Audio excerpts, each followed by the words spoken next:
Ahoy hoy, welcome to Spotlight, the podcast that looks to highlight music, art and creativity from artists on the left. In this week's episode, we are going to be exploring 3 new grassroots music tracks. We have some shoegaze, some dark ambient and even a little taste of some black metal. So let's not linger here, let's get into it.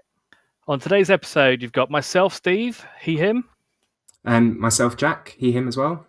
I'm Carolyn, they, them. Lovely. And first up we have... Butterflies by Malamiko. The Minneapolis trio Malamiko describes their sound as shoegaze-informed Midwest emotional hardcore, a convoluted way of saying kind of but not really.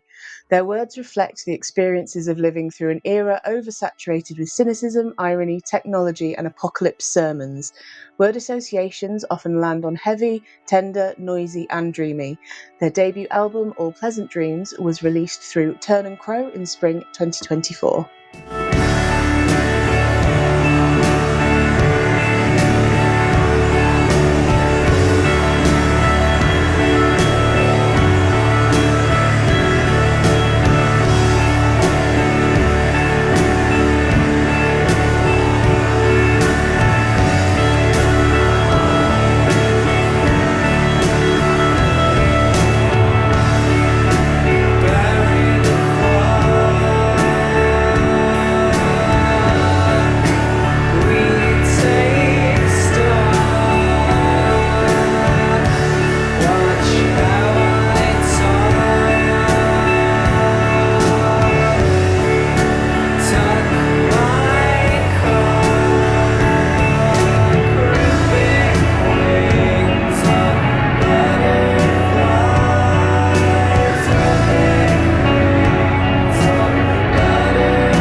So yeah, this is right up my street really.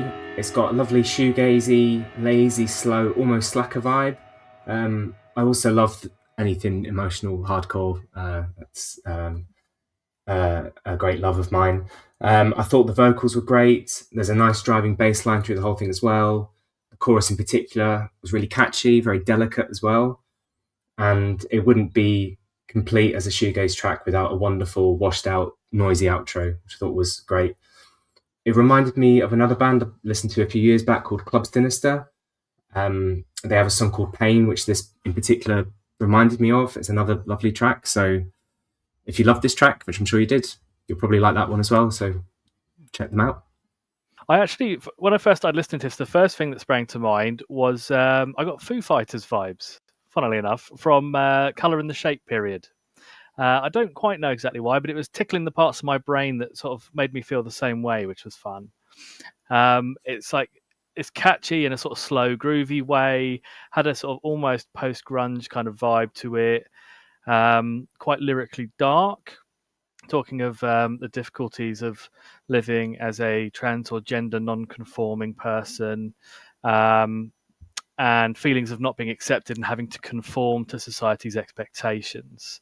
The ripping the wings off of butterflies as a metaphor for killing the beauty of the individual just really hit home for me. It was a very emotionally raw and very powerful image. So when I listened to it, I felt like the opening piano sounded kind of like an alarm, but in a romanticized sort of way, and then it gives way to the rest of the instruments, but it's still there as like a motif throughout the track as the rest of the song goes on. I think if this had come out when I was a moody teen, which is a few decades ago now, I would definitely have been listening to it while I was sat in the car and it was raining, imagining that I was in some music video. Um, it's definitely a big track. Like there's a lot of layers, and the playing and the vocals are absolutely fantastic, and it's like a very tight formation. Like they work really really well, as a band. And I did notice as well a bit of flange being used in the song, and I do love a good bit of flange in music. If you'd like to find Malamiko, you can find their link tree at which is linktree, which is linktr.ee. So linktr.ee /Malamiko the band. And that's MALAMIKOTHEBAND.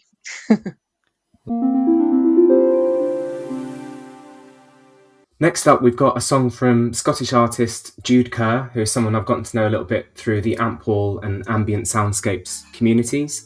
He writes really interesting and unique electronic music, in his own words, weaving between electronic, ambient and experimental worlds even, in a way that, these are my words now, dazzles and beguiles. I'll talk a bit more after the jump, but for now this is a track called Despite Everything, It's Still You.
So this track has got the kind of minimalist lo-fi kind of beat that I quite enjoy, almost hitting sort of chip tune sort of vibes at certain points for me. I did enjoy, there was what I, in my mind, I described to myself as a modem style synth, which was one like after sort of our generation, people aren't really going to get what that is anymore, are they? But the older ones of us will know. Sort of slightly somber experience, but there is a hint of optimism, and the sort of poetic part of me sort of described it as being like a sun peeking out behind clouds. It had that sort of dark vibes, but with a bit of hope. I enjoyed the introduction of the highly reverb piano about halfway. It added some nice organic vibes to it, and it was just generally a quite pleasant listening experience. It didn't ask too much from you as a listener. It sort of treated you with respect, and gave you a nice experience without having to sort of interrogate it too much, which I enjoyed very much. So when I saw the track name, I assumed that it's a reference to Undertale and like the message at the end of it, where there's a mirror, and on the mirror it says, "Despite everything, it's still you." Because I think at the beginning of the game, you look in a mirror and it says, "It's you," and then at the end, so like, "Despite everything, it's still you." I've not played the game myself. Sounds like I have, but I haven't. Um, but I know that message resonates with a lot of people, and it kind of resonates with me as well. I think it probably resonates to a lot of people who've been through anything that has been difficult to get through. And unfortunately, I think we're living in times where a lot more people are having that kind of experience. But anyway, about the music. The beginning of the track definitely builds the anticipation. I kept expecting the kind of the drop off for it to kick in a lot sooner than it did, but it didn't take so long that I was bored by the time it came in. It was one of those things where it's like you're expecting something and it didn't quite happen when it did, and then the payoff was good when it did. It does feel a bit like a music box in an 8-bit game. Sort of what came to mind when I was listening to it is like in the story, you've maybe come across the final boss, and it's the end chapter of a story within it, and the antagonist wasn't a big bad monster; it was just like a hurt kid or something. That's kind of the imagery that it brought to my mind. And I very much enjoyed listening to this song, and I have listened to it a few times actually, even sort of outside of the context of listening for the sake of the podcast. And it is a bit on the longer side, but I think it justifies the length in itself, and it's really enjoyable. Yeah, I completely agree. I think that the Undertale quote that you picked up on, Carolyn, that went over my head, but Jude himself has said that's where it comes from, and that it resonated with him. And he picked the title for the track thinking the music fit it perfectly. Just for a bit of kind of added context, the track appeared on the Shift plus Control music, which is I think a Florida-based label. They released a compilation, Winter Wonders mixtape, just in December, just gone in 2025. And yeah, I've not played Undertale either, but I'm a sucker for video game music of any type. And lo-fi 8-bit or 16-bit music as well really scratches an itch of mine. I think with Jude's music, he definitely comes at things from quite an interesting and unusual angle in a way that catches you off guard, kind of like what you were saying, Carolyn, with where you're expecting something to come in and it doesn't when you expect it to. For me, I found things like the chord sequences don't go the way I'd expect. It goes down more unusual avenues. There's a lot of really interesting textures in there as well. The track itself, which Jude has described as having a cold and distant feel to it, has something you both have touched upon, has an emotional depth to it. I think especially in the second half and leading up to the haunting outro, I think it's a really beautiful track. I loved it a lot. You can find Jude Kerr on Blue Sky at Jude Kerr, that's KERR.com, or on Instagram under the handle Jude, which has 13 U's in it, or Mastodon under @Jude@woof.tech. He's got lots planned for the near future, so do give him a follow and watch this space.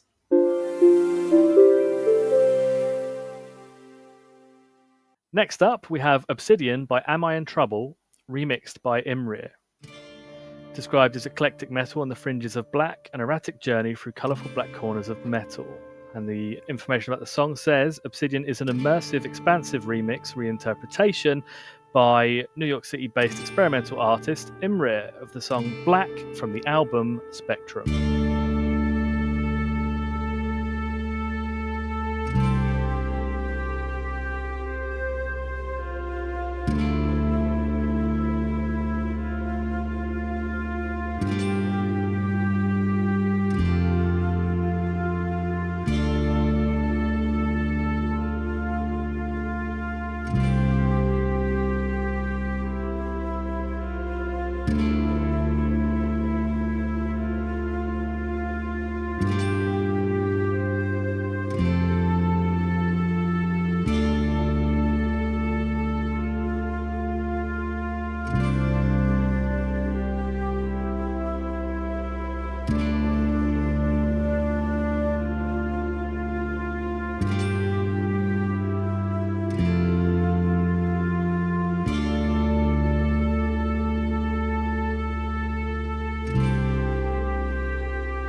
this is a fairly long track, but I don't think it feels that long as it kind of shifts through different phases as the track plays. And I can hear sort of flavours of folk, black metal, synth, instrumental, classical, and there are probably many more that I've not picked up on myself. It's definitely an enjoyable listen, and like with the other tracks, I've been listening to it outside of the context of listening to it for the pod, because I've really enjoyed it, and in particular, not long before the 10-minute mark, about 9 minute 51, there's a melodic guitar solo that I went back over and over a couple of times while I was listening to it.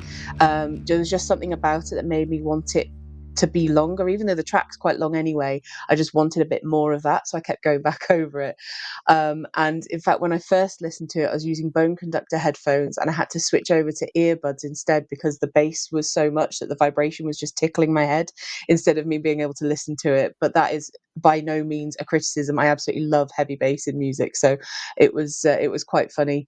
I don't get that kind of tickly feeling very often with the bone conductor headphones, so it's funny when it happens. I think it's a good sign when you've got a track this long and you're saying that you want it to be even longer. You want more of it. Definitely. Similar to Jude, as I was saying before, I've gotten to know Steve, who is the mastermind behind Am I in Trouble, a little bit recently via the AMP4 community on their Discord. And he's a really lovely, enthusiastic guy, and he champions a lot of interesting new music that comes out of that community. So it's nice to see all the kind words he has to say about everyone else, and then listen to his music and be in a position to say lots of nice, wonderful things about his stuff, because it is really great. The release that this came out of, the original album Spectrum, is a really special genre-defying album, which is a bit of a cliche, but it's very true for this. And it's resonated with a lot of people. It's met with some success, and I think it's difficult to stick the landing sometimes when you set out to make something that different. But I think the band really succeeded here. The original version of this particular track, Black, is a great track itself, very epic. But this reinterpretation of it dials it up to 10. Imre, who put together this remix, has imbued it with a really gorgeous cinematic vibe, I think. It's kind of got a bit of everything going on. It's got really nice interludes that stretch the whole thing out without it overstaying its welcome. I agree with you, Carolyn, about that lead just before the 10-minute mark. I think it's great. There's a similarly great bit around the 12-minute 30 mark as well that kind of kicks off the climax, that I really enjoyed. And then you have a lovely gentle outro, which I think it picks up that kind of motif that comes in and out of the track. All in all, I thought it felt really like a soundtrack to me. I could imagine it kind of in a movie, even though there's a lot of kind of black metal in there. I think it works. And yeah, it was great. I loved it. What did you think, Steve? Yeah, I mean, I'm going to try not to repeat too much of what's been said, but I very much agree with you guys. I think anytime you start writing a piece of music that kind of goes north of 8 minutes, it takes a real skill to be able to do that in a way that keeps people engaged throughout the entire time. In fact, for those of us that do YouTube content as well, it's kind of similar, right? When you see the people dropping off after a certain amount of time, it is a real skill. Oh, I try not to look at that Yeah, bit. it's probably best. Probably best. But yeah, it's a real there is a real art to it, because to keep someone's attention for that long and to keep them actively listening does take real talent. I think the approach they've taken with this is a musical sort of journey, taking you through a number of different sort of stages and emotions. It did feel sort of almost philosophically seated in black metal, even though it doesn't. It does kind of go there a few times during the song, but it almost felt themed in black metal rather than produced actively in black metal. It talks a lot of introspection, inward focus, explores feelings of what I would interpret as depression, self-loathing, hopelessness, loneliness, these sorts of things. Very insular. But it then takes you on this journey through all these different emotions, through these different musical methods of communicating that. And yeah, it was a really enjoyable way of conveying what is a quite complex series of emotions without ever getting to a point where it really repeated itself in any way other than as a callback, if you see what I mean. As you mentioned, Jack, there at the end, the sort of the reintroduction of previous motifs and stuff like that is a really nice way of tying a song together. And kudos. Anybody that can write a song that's that long and still keep you hooked the whole way through deserves all the credit in the world. So fair play. If you are interested in hearing more from Am I in Trouble, they are available on Ampwall at amiintrouble.ampwall.com. They are on Blue Sky as amiintrouble.bluesky.social, and they are on Instagram as amiintrouble.nj. So make sure you check them out.